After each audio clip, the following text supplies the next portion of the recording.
के हमारे मित्रों, आप सबका यहां बहुत बहुत स्वागत, नमस्कार। मूड कैसा है आपका? बढ़िया है?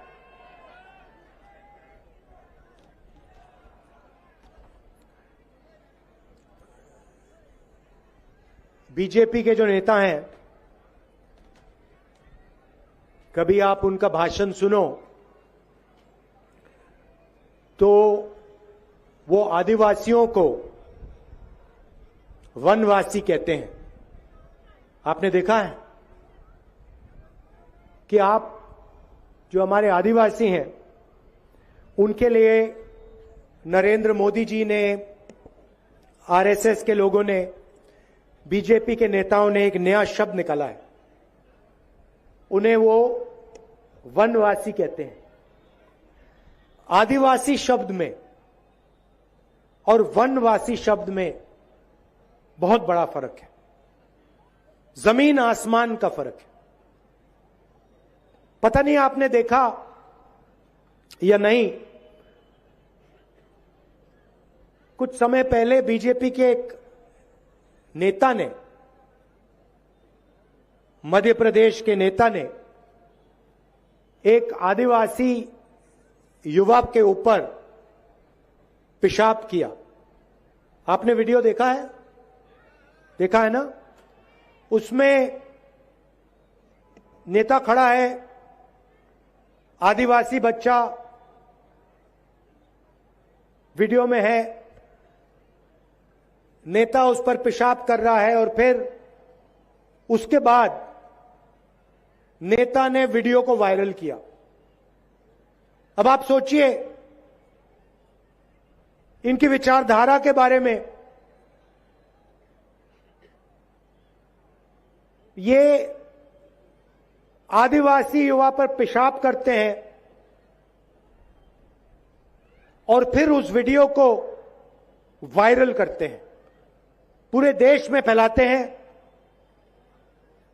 और ये दिखाना चाहते हैं, आदिवासियों को दिखाना चाहते हैं कि उनकी जगह कहां होनी चाहिए।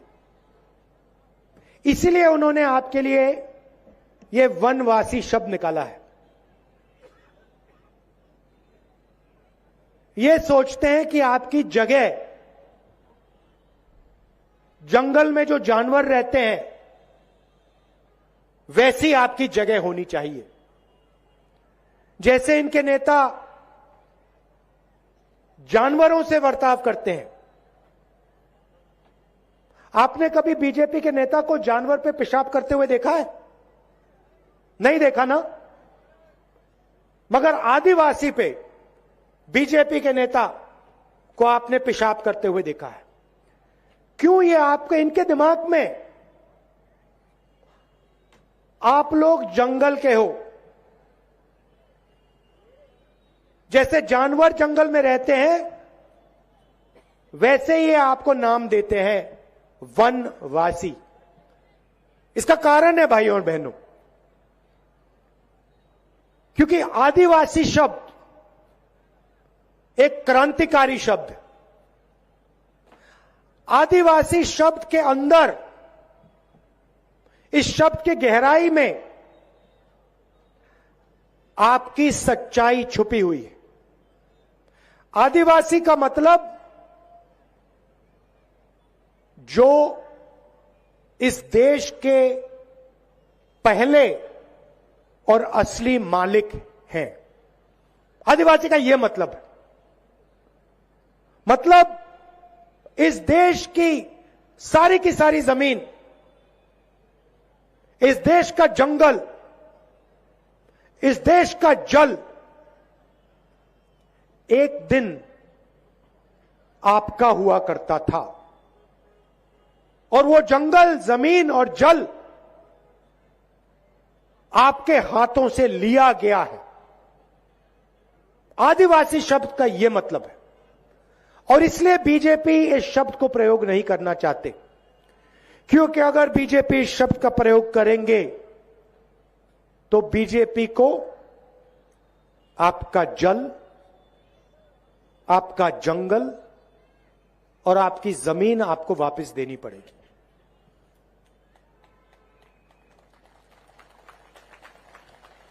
और ये उस बात को मानना नहीं चाहते हैं, इसीलिए इन्होंने यह नया शब्द निकाला है, वनवासी। वो लोग जो जंगल में रहते हैं, जानवर जैसे जंगल में रहते हैं। ये शब्द आदिवासियों का अपमान है। इस शब्द को कांग्रेस पार्टी कभी नहीं स्वीकार कर सकती है। हमने आदिवासी शब्द, आदिवासियों के लिए हमने क्या किया? ट्राइबल बिल लाए, पेशा का कानून लाए, जमीन अधिग्रहण बिल लाए, और उसमें हमने साफ लिखा था कि जब तक आदिवासियों के गांव की ग्राम सभा इजाजत नहीं देगी, तब तक कोई भी आदिवासियों की जमीन नहीं ले सकता है। हमने कहा था कि अगर 5 साल के अंदर किसी इंडस्ट्रियलिस्ट ने अपना बिजनेस चालू नहीं किया, चाहे वो कितना भी बड़ा हो, आदिवासियों को जमीन वापस मिल जाएगी। ये हमने वायदा किया था और ये हमने वायदा पूरा किया। एक और उदाहरण आपको देना चाहता हूं। नरेंद्र मोदी जी के सबसे बड़े मित्र अदानी जी, यहां पे उनका आयरन ओर का माइनिंग का प्रोजेक्ट था। अरबपति है, नरेंद्र मोदी का मित्र है, मगर अदानी का प्रोजेक्ट कांग्रेस पार्टी ने कैंसिल करके दिखा दिया, उसे परे कर दिया। क्यों? क्योंकि हमारे आदिवासी भाइयों ने कहा कि हमें यह प्रोजेक्ट यहां नहीं चाहिए। हमने आपकी आवाज का आदर किया और देश के सबसे बड़े उद्योगपति नरेंद्र मोदी का सबसे बड़ा मित्र, उसका प्रोजेक्ट हमने रद्द कर दिया। क्यों? क्योंकि आप वनवासी नहीं हो, आप आदिवासी हो और छत्तीसगढ़ की जमीन, जंगल और जल आपका है और इसका हक आपको मिलना चाहिए। अब देखिए, मैंने 3-4 बार अपने भाषणों में कह दिया कि वनवासी शब्द आदिवासी इतिहास, आदिवासी भाषाएं, आदिवासी के कल्चर पर आक्रमण है। पहले नरेंद्र मोदी हर भाषण में वनवासी कहते थे। आज उनके भाषण सुनिए, उनके मुंह से वनवासी शब्द नहीं निकलता है। अब अपने भाषणों में वो आदिवासी कहते हैं, मगर सोच भाइयों और बहनों वनवासी वाली सोच है।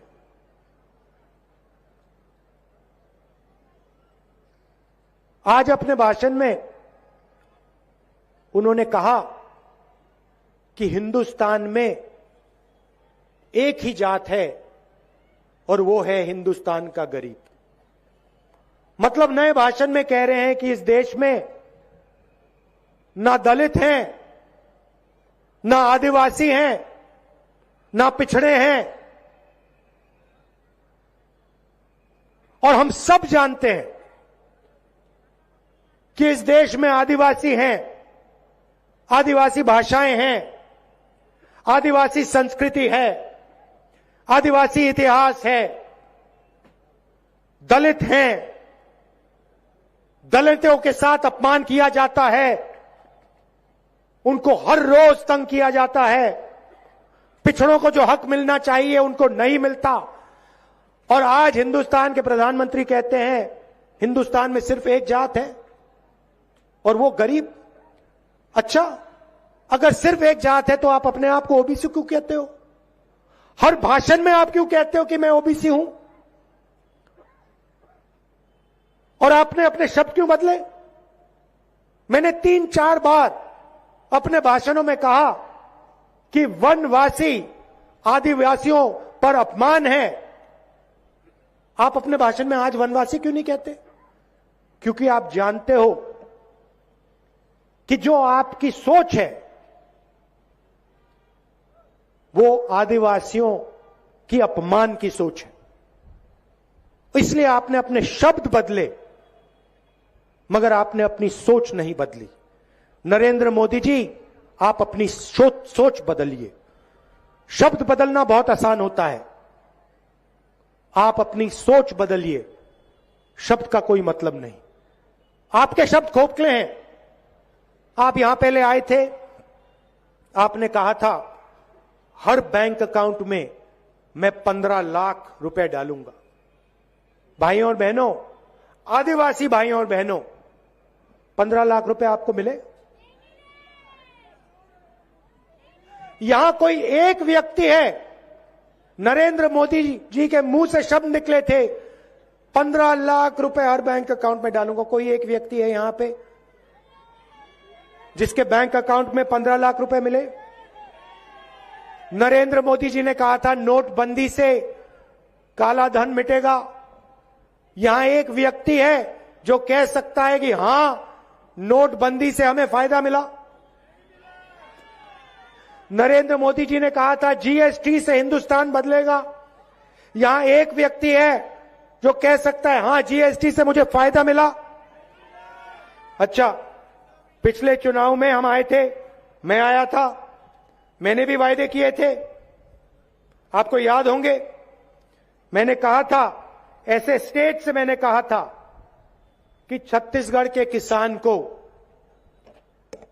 धान के लिए 2,500 रुपए प्रति क्विंटल मिलेगा। मिला? यहां एक व्यक्ति है जो कह सकता है कि आज छत्तीसगढ़ में किसान को 2,500 रुपए प्रति क्विंटल नहीं मिल रहा है? मिल रहा है। अच्छा, एक और बात देखिए मजे की, मैंने वायदा किया था 2,500 का, याद है आपको? आज किसान को क्या रेट मिल रहा है? 2,640। मैंने वायदा किया था 2,500 का, मिल रहा है 2,640।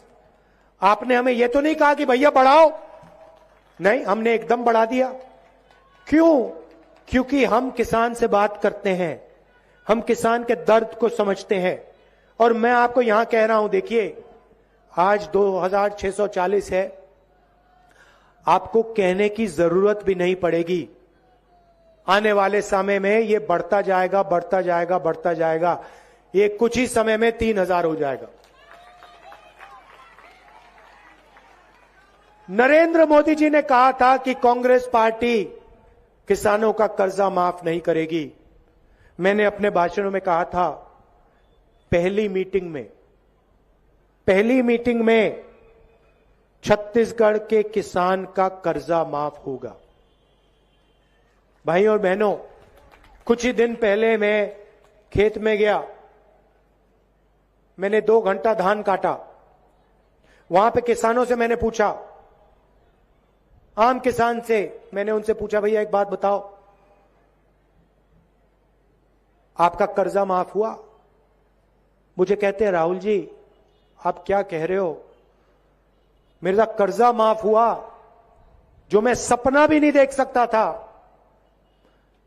मैंने गाड़ी खरीदी है राहुल जी, गाड़ी, मोटरसाइकिल नहीं, मैंने गाड़ी खरीदी है। और जो हमने कर्जा माफ किया, हमारे बीच में और नरेंद्र मोदी जी के बीच में फर्क समझिए। हमने जो कर्जा माफ किया, जो हम आपको 2,640 रुपए देते हैं, वो पैसा कहां गया? हमने किसान का कर्जा माफ किया, किसान ने वो पैसा अपने गांव में खर्च किया। मजदूर को हम पैसा देते हैं, पहले हम 7,000 रुपए देते थे, चुनाव के बाद हम 10,000 रुपए देने जा रहे हैं। मजदूर और किसान को जो हम पैसा देते हैं, मजदूर और किसान उसके पैसे को गांव में खर्च करता है, गांव में खर्च करता है ना। मजदूर और किसान अमेरिका में जाके खर्च तो नहीं कर सकता, तो गांव में खर्च करता है। फिर फायदा किसको होता है? छोटे दुकानदार को होता है। किसान जाता है, कपड़े खरीदता है, बिस्कुट खरीदता है, बच्चे के लिए चॉकलेट खरीदता है, फायदा छोटे दुकानदार को होता है।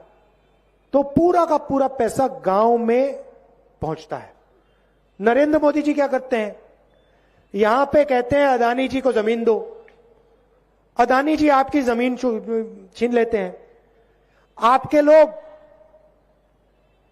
मना करते हैं, आदिवासी खड़े होते हैं, कहते हैं भैया हमारी जमीन ले रहे हो। बीजेपी की सरकार आप पर गोली चलाती है। अदानी जी आपकी जमीन ले जाते हैं, आपकी जो खदान है उसको उठा के ले जाते हैं। क्या 1 रुपया छत्तीसगढ़ के गांव में, बस्तर के गांव में आता है?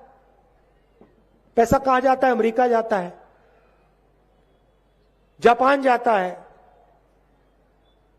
देश के बाहर जाता है। फायदा किसको होता है? अदानी जी को होता है। वो पैसा बीजेपी के नेताओं को मिलता है, चुनाव लड़ने के लिए जाता है। हम जो पैसा किसानों को देते हैं, मजदूरों को देते हैं, आदिवासियों को देते हैं, उससे आपका गांव में फायदा होता है। यहां को उदाहरण देता हूं, आपसे पूछता हूं, छत्तीसगढ़ में सबसे बड़ी मांग तो बैंक की मांग है, सही बात है ना? अब आप बैंक क्यों मांग रहे हो? आप बैंक इसलिए मांग रहे हो क्योंकि आपके जेब में, किसानों के जेब में, मजदूरों के जेब में हमने पैसा डाला है। और अब किसान को, मजदूर को बैंक की जरूरत है कि अपना पैसा बैंक में सुरक्षित करे, सुरक्षित रखे। आदिवासियों को तेंदुपत्ता के लिए बीजेपी 2,000 रुपए देती थी, एक बोरी के लिए 2,000 रुपए देती थी, समय याद है आपको? कांग्रेस कितना देती है? 4,000। और चुनाव के बाद हमने कहा है 4,000 रुपए हम हर आदिवासी को बोनस देंगे, सीधा बैंक अकाउंट में। तो जो हम कहते हैं हम करके दिखाते हैं। हमने वायदा किया था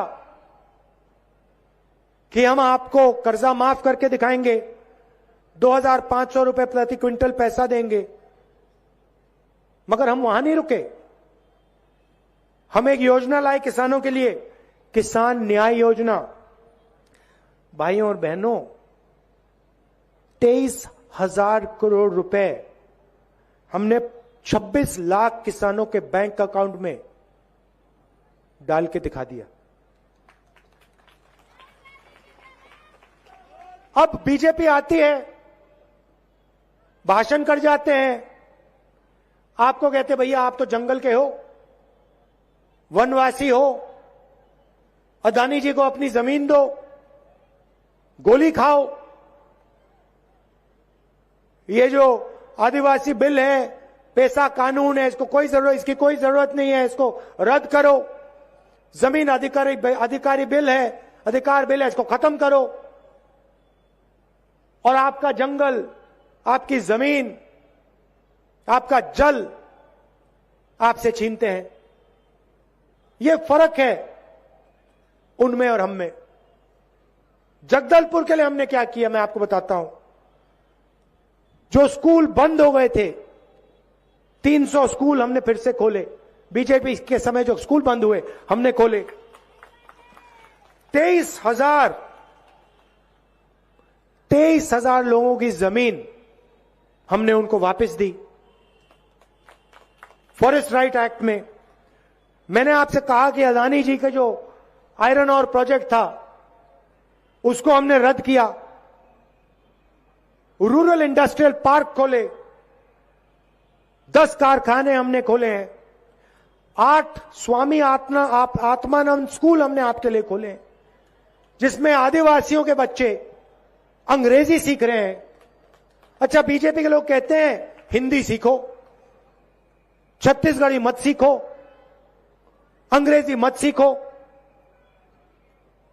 हम कहते हैं हिंदी की जगह है, छत्तीसगढ़ी की जगह है, अंग्रेजी की भी जगह है। क्यों? छत्तीसगढ़ में किसी से बात करनी है छत्तीसगढ़ी में बोलो, हिंदी में बात करनी है, यूपी में जाना है हिंदी का प्रयोग करो, बिहार में जाओ, दिल्ली जाओ, हिंदी में बात करो। देश से बाहर किसी से बात करनी है, कंप्यूटर चलाना सीखना है, गूगल पे सर्च करना है, कॉल सेंटर में काम करना है, यूनिवर्सिटी प्रोफेसर बनना है, अंग्रेजी। अब आदिवासी बच्चा अगर कल कोई इंटरनेशनल बिजनेस खोलना चाहे, अमेरिका में अपना माल बेचना चाहे, तो उसको अंग्रेजी की जरूरत पड़ेगी। अंग्रेजी के बिना वो काम ही नहीं कर सकता। इनकी सोच है कि आदिवासी अंग्रेजी ना सीख जाए। अगर अंग्रेजी सीख जाएगा तो जो आज हमारे बच्चों को नौकरी मिल रही है, कल आदिवासी बच्चा ना ले जाए। इसलिए कहते हैं आदिवासियों को अंग्रेजी नहीं सीखनी चाहिए। भाई और बहनों, ये आपको जंगल में रखना चाहते हैं, इसलिए आपको वनवासी कहते हैं। और फिर दूसरी बात, आपको कहते हैं जंगल में रहो, और फिर जंगल को खत्म कर रहे हैं। पूरे देश में जंगल अदानी को दे रहे हैं। तो अगर बीजेपी की सरकार रही, आज से 15 साल बाद आपसे कहेंगे भैया आप तो जंगल के हो, मगर जंगल ही नहीं है, जंगल गायब हो गया, जाओ अब शहरों में जाके भीख मांगो, शहरों में जाके मजदूरी करो। यह भविष्य है इनके दिमाग में आपके लिए। हम कहते नहीं, स्वामी आत्मानंद स्कूल में आदिवासियों के बच्चे अंग्रेजी पढ़ें, कॉल सेंटर में अंग्रेजी सीखें और कॉल सेंटर में काम करें, विदेश की कंपनियों से व्यापार करें, आदिवासी बच्चे विदेश में जाके बिजनेस करें। इसलिए हम अंग्रेजी स्कूल खोलते हैं। इसलिए हम आपसे कहते हैं बीजेपी वालों की बातों में मत आओ, हिंदी सीखो, अंग्रेजी सीखो, छत्तीसगढ़ी सीखो। अच्छा, आखिरी बात, आप बीजेपी के किसी भी नेता से अगली बार पूछना, भैया आप हमें कह रहे हो कि हमें अंग्रेजी नहीं सीखनी चाहिए, आप हमें कह रहे हो कि हमें हिंदी नहीं सीखनी चाहिए, आप हमें एक बात बताओ, आपके जो बच्चे हैं वो अंग्रेजी पब्लिक स्कूल में, इंग्लिश मीडियम स्कूल में पढ़ते हैं या हिंदी मीडियम स्कूल में पढ़ते हैं? सारे के सारे बीजेपी के नेता के बच्चे इंग्लिश मीडियम में पढ़ते हैं भाई और बहनों,